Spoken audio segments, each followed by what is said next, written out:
was tasked with describing perinatal, infantile, and childhood hypophosphatasia and providing you an overview. This is a real challenge in a half an hour. So once again, the classification scheme, just to remind you that it's based on the presence or absence of skeletal disease, and then based on the age at diagnosis. So perinatal hypophosphatasia is usually detected prenatally. It's obvious at birth. Stillbirth is frequent. The limbs are typically deformed, and there can be severe breathing difficulties, as you might imagine, when the lungs simply aren't big enough to support life, even with a ventilator. As a result of breathing problems, they may have apnea, they may stop breathing, and then their heart rate will drop, and then they may die. These patients are also at risk for seizures from vitamin B6 dependent seizures, because they simply can't get the vitamin B6 into the brain where it's needed as a cofactor. So in my experience in the 1990s working with Dr. White for a couple years, we would get phone calls, several times a month from anywhere in the world, with a clinician worried that they've got a patient born with severe hypophosphatasia. And it was very frustrating at the time that all we had to offer was, we would say, if the baby survives, we'd like to see them between 18 and 24 months of age. And if the baby dies, we'll send you our autopsy protocol. And those were devastating calls for me to have to take and, have nothing to provide the physician on the other end. The joy in all of this, I haven't had to make a single one of those calls in the last 11 years. So that's pretty spectacular, what Strensic has done. So here's a very severe case that I happened to review for the journal it was published in, and actually made a lot of revisions to the description in this case. But it's a very severe case of perinatal hypophosphatasia from Vanderbilt University. The baby was born at 39 weeks gestation. They knew prenatally it had an unidentified skeletal dysplasia. When you're using ultrasound, you don't always get a great assessment of the mineral content. So while it's obvious on these x-rays there's no mineral, the cartilage does show up and bounce some of the signal back. So it may not have been easy to say that this was hypophosphatasia. When the baby was born, the baby was intubated with a tube and ventilated. Baby had a very soft skull, a bell-shaped chest, and short limbs. And then the radiographs show there's no mineral in the skull. And I don't know if you can see the very tiny short ribs that are here. Some of the spine vertebral bodies are missing. They're not mineralized. All that's there is the cartilaginous model for the bone that would usually fill in with mineral. And then the limbs are short and deformed, and the bones there are just totally inadequate, and misshapen, okay? Then on the other end of the spectrum of perinatal disease is this little boy that was a little boy without any vitamin B6 in his system. So he had a very soft skull. If you look at his chest, though, you can see his lungs are larger than the heart. In the other image, the heart was bigger than the lungs combined. So this baby was breathing on his own, but needed a little blow-by oxygen.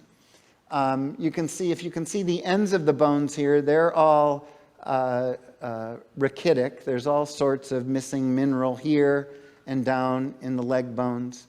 And again, the mineral content overall isn't great, and the ribs are very thin and what we would describe as gracile. And here are his wrists. Can we grab the lights one more time? Sorry. So here are his wrists with the rachitic changes shortly after birth at both ends of the bones here, also in the knee here, where you cannot make out the ends of the bones. And He also has what we call a Bodler spur here in his forearm. And then what you see here is after 2 years of therapy, that looks almost normal. So, and then similarly here. So this little boy has done very well. He's up, walking, running around. Unfortunately, he needs to have craniosynostosis surgery. But other than that, this is a kid who's going to go to, to kindergarten and hopefully do well. So it's quite miraculous. Then I want to talk a bit about the benign prenatal form. So Debbie Wenkert in our group at the Shrine and Dr. White and our colleagues reported 17 new cases of this in 2011 and compared it to another 24 cases in the literature. And what's interesting here is, here's a baby that had a curved long bone that over time, over the another 12 weeks of pregnancy, the curve actually decreased in severity. And if you look, the mother carried hypophosphatasia. She had a prenatal alkaline phosphatase of 43. So because of that, she's got low alk phos, she's got high levels of inorganic pyrophosphate going through her bloodstream, but also through the placenta, because it will cross the placental barrier, and the baby was exposed to it. But once she got to 28 weeks, her alkaline phosphatase had normalized. And you can see it got to the point where it was over twice what it was prior to pregnancy. Then shortly after pregnancy, it's dropping to 84, and by 21 months later, she's back to where she began, okay? So in the benign prenatal case, you can see bowing in utero. They may have skin dimples from Bodler spurs once they're born that are obvious. They can have fusion of the bones in their forearms that may make pronating and supinating difficult. Rickets may be evident at birth and possibly beforehand if x-rays are done in utero. And then the bone mass is low. And what Dr. Wenkert described is that 13 of the kids that they followed got better within the last 12 weeks of pregnancy. And then there were a total of 29 who really improved after they were born and outside of that environment where mother's levels of inorganic pyrophosphate were affecting them. So this is a 3-year-old that was part of this group, and here's a Bodler spur here in the fibula, and then you can actually see the little dimple on the x-ray, but then here's what it looks like on the shin.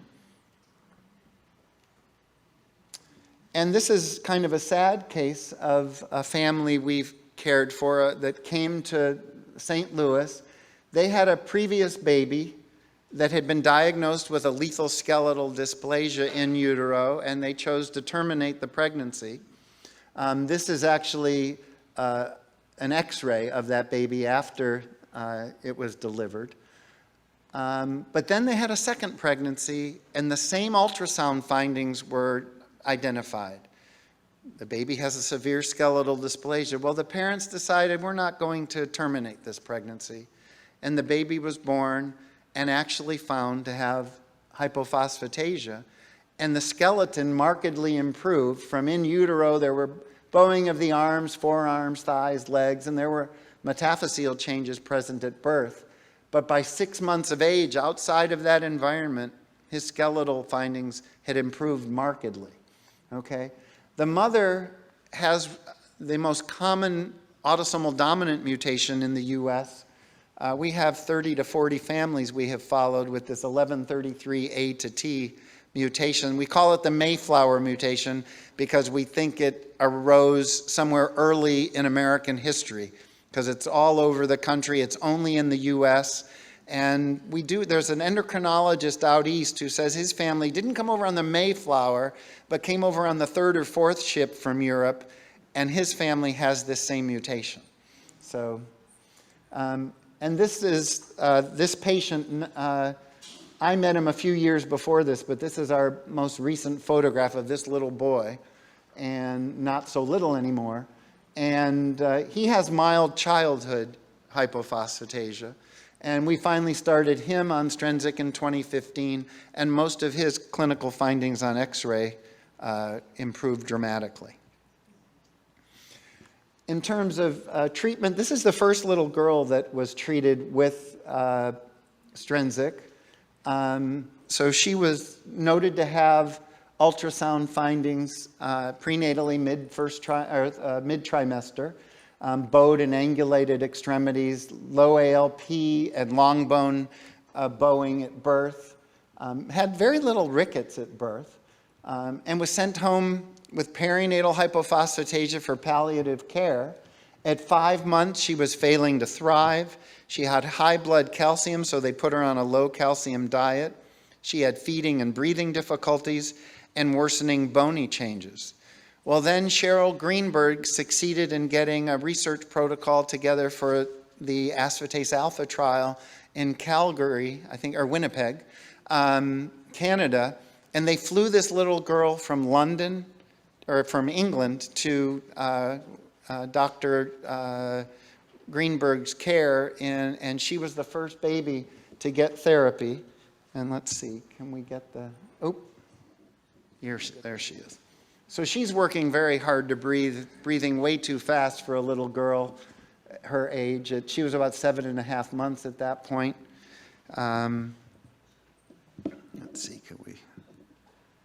These were her x-rays at the time, and I want to show you some other videos, so I don't know that I want to go back into the other mode, but she had bowing when she was born. Her rickets got much worse. By just before treatment, they were even worse. She had a very wide cranial suture. Here on the coronal sutures were extremely wide. After 22 weeks of therapy, the mineral had filled in, but she was left with some significant deformity and eventually required craniosynostosis surgery.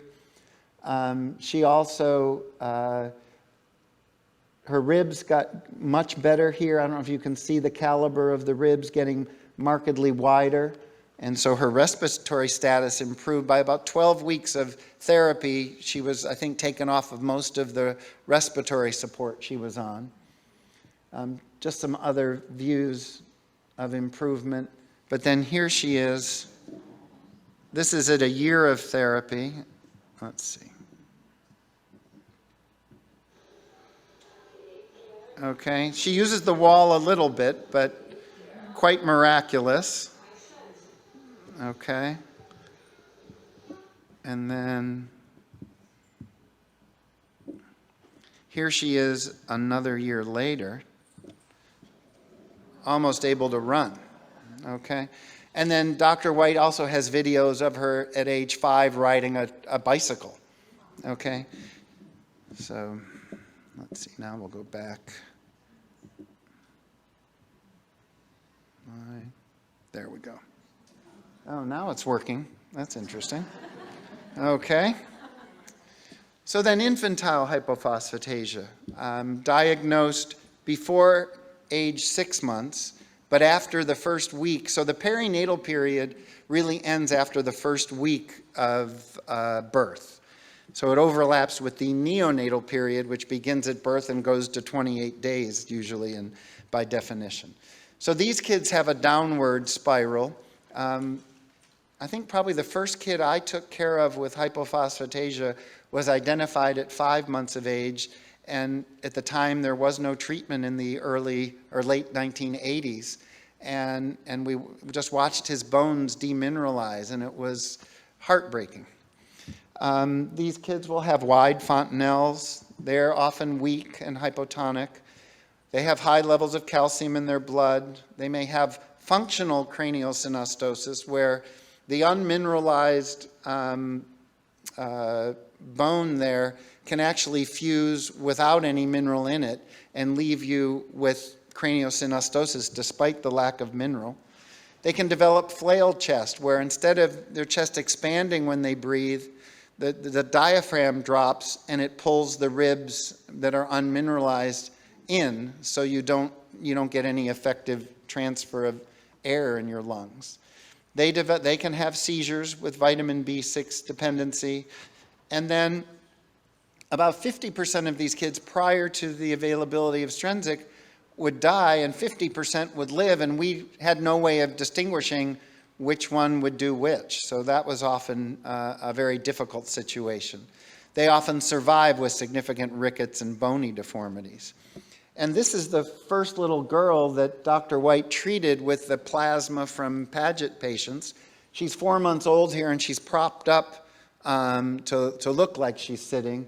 But here's what happened, over time, she failed to thrive and eventually died of her disease. I've subsequently taken care of her older sister, who only got one copy of a gene from one of the parents, and then that sister's son, so her niece, or her nephew, also has just that, a single mutation, and is doing quite well. Here's an older boy, a 12-year-old with hypophosphatasia. He was in the initial trials, and despite being on Strensiq from the time he was a little, a week old or so, he developed a significant scoliosis that needed treating a few years ago with surgical rodding. And he's quite short, but a really smart, dynamic little kid. Childhood hypophosphatasia is diagnosed after 6 months of age, typically with evidence of rickets, and the thing that usually brings them to medical attention is the early tooth loss. They have to have shed at least one tooth before the age of 5. Okay, that's the criteria. And these kids similarly are at risk for craniosynostosis and skull deformity. Here's the typical waddling gait. It's interesting to see the videos now working. Okay. And here's bony changes, so very severe hypophosphatasia that with 3 years of therapy, you're still left with some changes in the trabeculation and the mineral deposition at the ends of the bones, but that's a very functional bone. Okay? Here's what happens, at baseline you see very wide metaphyses here, distal ends of the wrist, of the radius and ulna, and then after a half a year of therapy, it's changed dramatically. And here's the X-ray evidence, where you see a tongue of radiolucency here, and then sclerosis, and then areas where there's not enough mineral in what we call the provisional zone. And then 24 weeks later, the width of the wrist is narrowed, and there's much better mineral deposition. Here's another case. This is a easily seen tongue of radiolucency, some other notching here in the proximal end of the tibia. And then interestingly, the fibula with treatment is the last place to heal, maybe because it's a non-weight-bearing bone. That's the last bone usually to fill in with mineral. And you can see here the distal femur and the proximal tibia look better, but the fibula hasn't really improved a whole lot. Okay, so now I'm just going to tell you a quick story about 2 brothers that came to our research center. We saw them as toddlers, but they were gone for about 10 years. The youngest needed craniosynostosis surgery, and there was a whole host of reasons that they didn't come back. But once aspartase alpha was approved, they came to get treated with therapy. The 13-year-old came in having been diagnosed with infantile hypophosphatasia, returned with bone pain and rickets. He was weak, he had decreased endurance, and was basically wheelchair bound. His 14-year-old older brother was a childhood case. He had improving endurance with puberty, strength, and size. He was able to saddle and ride a horse on his own during the previous year, but he had an abnormal gait, and he didn't know how to run because he'd never learned. Okay? Both brothers had radiographic findings. The younger one had more severe changes in the mineral. Okay, here's the older brother. And then this is the older brother responded beautifully. So baseline is in the middle, and then there's still some changes in the mineral here, but markedly better. having filled in holes here at his wrist and things like that. But his younger brother had an initial response, and then he went for surgery on an ankle because he had a lot of foot abnormalities. The surgeon went in and needed to cut through the fibula to get to the ankle bone he really needed to treat, and he said it cut like butter. And he stopped the surgery, sewed him up, and came to us and said, "What's going on?" And we drew his blood, and his alkaline phosphatase level was in the normal range. Well, it should have been several thousand. Well, it turns out that his parents had turned over the injections to this 13-year-old. And he learned that if he gave himself injections in his abdomen, they didn't hurt because he had all this lipohypertrophy. So here's what he looked like prior to treatment, and here's what he looked like a year later. And he still has that extra fat there now. But the drug wasn't getting to where it needed to go. It was getting stuck in the fat. So once they transferred him, once the parents took over shots, he healed. Okay. So, but here's the original. Here's 4 months of therapy. It looks better. And then you come back at a year, and there's holes in the bone again. We got him started back on therapy, and he spent a lot of time in his wheelchair. Here's his baseline. But with therapy, we wonder if there was a difference because of how he sat in his wheelchair in the strengthening of his muscle, because the muscle responds before the bone. And he ended up with a very severe scoliosis and ended up needing surgery 24 months into therapy. What's interesting is the spine surgeon said by that time the bone quality was normal. So good evidence that Strensiq does what it's supposed to. Okay? So the things to take away from here is that patients within the same family may respond differently, that you should avoid those sites of lipohypertrophy when treating with Strensiq. And then we don't really know why the scoliosis developed during therapy. Was it part of it his pubertal growth spurt? You know, idiopathic scoliosis often occurs during the growth spurt. Was it this disparate increase in muscle strength from one side of his body to the other because of the way he sat in his chair? And then the last thing was that the bone quality clearly improved. And then I didn't want to give short shrift to odontohypophosphatasia, just in case there's somebody here with odonto. But here's a little girl with what we call one-tooth odontohypophosphatasia, because by the time she was 5, she'd only lost one tooth. These kids, again, are at risk for craniosynostosis, but it's much rarer. We have, I think, 1 or 2 kids that with odonto that have had craniosynostosis surgery. These kids are able to keep up with their peers on the playground. They don't have any developmental delay or gait problems, typically. And here's the x-rays of that little girl. And if you took these to an ER and said she fell on her knee and we think she might have hurt herself, they'd pass those through as normal. Okay? And then here's just a diagram of tooth loss and a table from one of Dr. White's papers. And you can see that the person that lost the most teeth in this study of all these patients was a kid with odontohypophosphatasia who lost 17 teeth before the age of 5. So you can't use the number of teeth lost as a hard and fast way of determining who's got milder disease than more severe disease. If you look at the mean loss of teeth, though, it's clear that the infantile patients lose more than the milder kids, and that the odontos on average lose about 4.2. Okay? Skeletal improvement with Strensiq. This is pre-therapy. This is the radiographic impression of change in kids that were treated. It was a new scale created just for aspartase alpha. And you can see they went from 0 means no improvement. They climbed between 1.5 and 2 on the scoring system. But even after 2 years of therapy, they still had evidence of disease. Nobody made it to the 3, which means no evidence of disease. And then here's just some of the injection site reactions that occur. So some of the things that make treatment a bit problematic. And one reason we don't treat everybody, because some of the skin changes can be quite problematic. And here's just some mild changes of the skin, just the redness around the sites. Some of the purplish hues that can occur when this child was part of the original study. She's been on the drug for years, and that purple spot is not going away. Okay.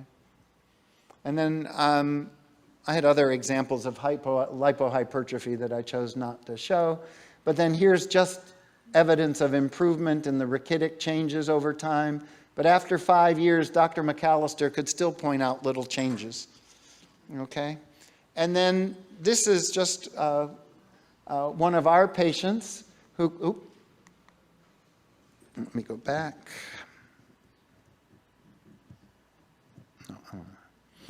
Okay, so this is after 6 years of therapy, and you can see she had very pronounced knock-knee deformity that has remarkably gotten better after 6 years of therapy. And then to show you, this is how she climbed the stairs prior to getting the drug, and it was real work. And then after 3 months, she's having a good old time. Then the mechanics get much better. Look, Ma, no hands. And here she is after a year of therapy. So not only did her strength improve, but her gait improved. You know, she walked very differently and ran up those stairs very differently after therapy. So I think I'm going to leave you here. Dr. Warenga is going to talk about adult hypophosphatasia in the next lecture. And I just want to thank Dr. White, the nursing staff, and the research staff at the Shriners Hospital for all their work over the years. Bill McAllister for 30 years of advice he's given me in terms of interpreting X-ray films of kids with all sorts of diseases. I'd like to thank all of the families here and everywhere who have entrusted us with their care. And then lastly, I want to thank Soft Bones for their devotion to improving awareness of hypophosphatasia throughout the country and the world.